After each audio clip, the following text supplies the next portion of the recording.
an agricultural to an industrial society was eased by the sheer size of the continent, vast tracts of land, and abundant resources that allowed new immigrants to continually remake themselves. But we cannot avoid these tensions entirely. At times, our values collide because in the hands of men, each one is subject to distortion and excess. Self-reliance and independence can transform into selfishness and license, ambition into greed, and a frantic desire to succeed at any cost. More than once in our history, we've seen patriotism slide into jingoism, xenophobia, the stifling of dissent. We've seen faith calcify into self-righteousness, closed-mindedness, and cruelty toward others. Even the impulse toward charity can drift into a stifling paternalism, an unwillingness to acknowledge the ability of others to do for themselves.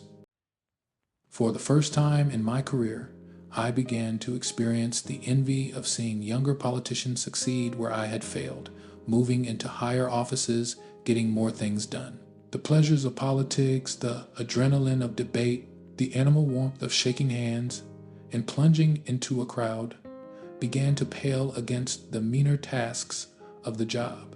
The begging for money, the long drives home after the banquet had run 2 hours longer than scheduled, the bad food and stale air, and clipped phone conversations with a wife who had stuck by me so far, but was pretty fed up with raising our children alone and was beginning to question my priorities.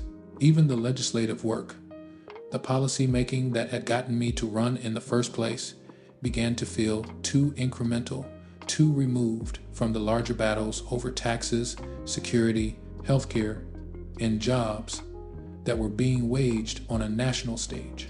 I began to harbor doubts about the path I had chosen.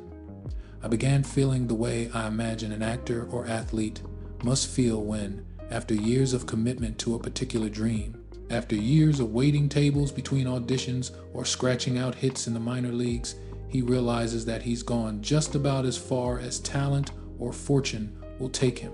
The dream will not happen, and he now faces the choice of accepting this fact like a grown-up and moving on to more sensible pursuits, or refusing the truth and ending up bitter, quarrelsome, and slightly pathetic.